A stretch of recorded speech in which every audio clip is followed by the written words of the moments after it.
CID के season 2 में CID inspector Abhijit और डॉक्टर तारिका के सुहाग रात वाले दिन सीआईडी ऑफिसर दया सर को एक कॉल आता है, जिसमें बोला जाता है कि आज हम रात सीआईडी ऑफिसर अभिजीत सर को और डॉक्टर तारिका दोनों को किडनैप करने वाले हैं। जिसके कारण सीआईडी के सारे टीम चौंक जाते हैं और सोचने लगते हैं कि आदमी कौन है। वह आदमी कॉल करके सीआईडी को सचेत कर देता है, वह अपना सिम बंद कर देता है, जिसके कारण सीआईडी को कोई भी इंफॉर्मेशन नहीं मिल पाता है कि वो आदमी कौन था और कहाँ से था।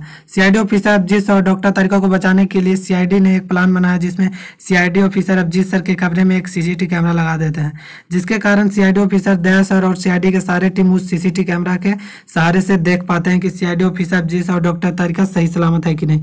इस बात का पता सीआईडी ऑफिसर अभिजीत और डॉक्टर तारिका को नहीं रहता है कि उनको आज रात में किसी को किडनैप करने वाला है, जिसके कारण सीआईडी ऑफिसर अभिजीत सर और डॉक्टर तारिका अपने कमरे में जाते हैं। कमरे में जाने के बाद वहां पर सोने लगते हैं और लाइट ऑफ करते हैं। वहां पर सीआईडी ऑफिसर दया सर बोलते हैं कि लाइट ऑफ होने के कारण तो पता ही कुछ नहीं चल रहा, जिसके कारण CID officer Daya sir CID officer Abhijeet sir के पास जाते हैं। अभिजीत सर के पास जाने के बाद वहां पर जब दरवाजा खोलते हैं तो देखते हैं कि सीआईडी ऑफिसर न तो अभिजीत कमरे में है न तो डॉक्टर तारिका। वहां पर एक दरवाजा रहता है जो कि दरवाजा तोड़ा हुआ रहता है, वो पीछे के दरवाजे से सीआईडी ऑफिसर अभिजीत और डॉक्टर तारिका दोनों को लेकर निकल गया था, जिसके कारण सीआईडी के सारे टीम उस आदमी को खोजने लगते हैं। वहां पर सीआईडी ऑफिसर पंकज को दरवाजे के बाहर ड्यूटी दिया जाता है, बोला जाता है कि तुम बाहर से ही उस पर नजर रखोगे जब वो आदमी आएगा तो, जिसके कारण सीआईडी ऑफिसर जो पंकज रहते हैं उसको बेहोश कर दिया जाता है। जब वहाँ पंकज बाहर मिलता है तो पंकज को जब होश में आता है तो सारी सच्चाई बताता है कि काला कुर्ता पहने हुए वो सीआईडी ऑफिसर जी और डॉक्टर तारिका को ले गया।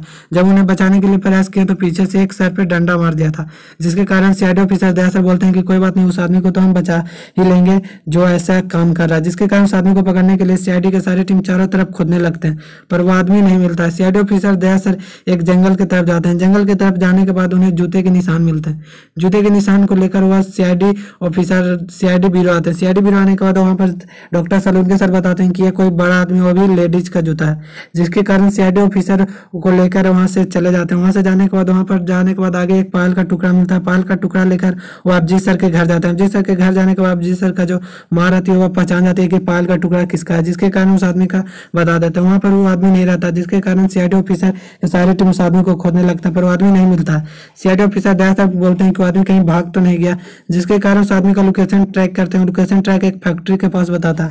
वहाँ पर सीआईडी के सारे टीम उस फैक्ट्री के पास जाते हैं। फैक्ट्री के पास जाने के बाद वहाँ पर वो आदमी नहीं रहता, बल्कि वहाँ पर अभिजीत सर और डॉक्टर तारिका दोनों को एक रस्सी से बांधे हुए रहता है। वहाँ पर दया सर सीआईडी के सारे टीम अभिजीत सर और डॉक्टर तारिका दोनों को बचा लेते हैं। बचा लेने के बाद वहाँ से चले आते हैं। चले आने के बाद वो आदमी अभिजीत सर सुन जाते हैं कि वो आदमी बोल रहा था कि आज मुझे फ्लाइट से मुंबई निकलना, जिसके कारण सीआईडी ने उस आदमी को पकड़ने के लिए मुंबई जाने वाला हर फ्लाइट को कैंसिल करवा दिया। वहाँ पर जाके वहाँ पर जब वो आदमी जाने लगता है तो एक पैसा वाला बैग लेकर बैठता है, तो वहाँ पर सीआईडी ऑफिसर दया सर उस आदमी को पकड़ लेते हैं।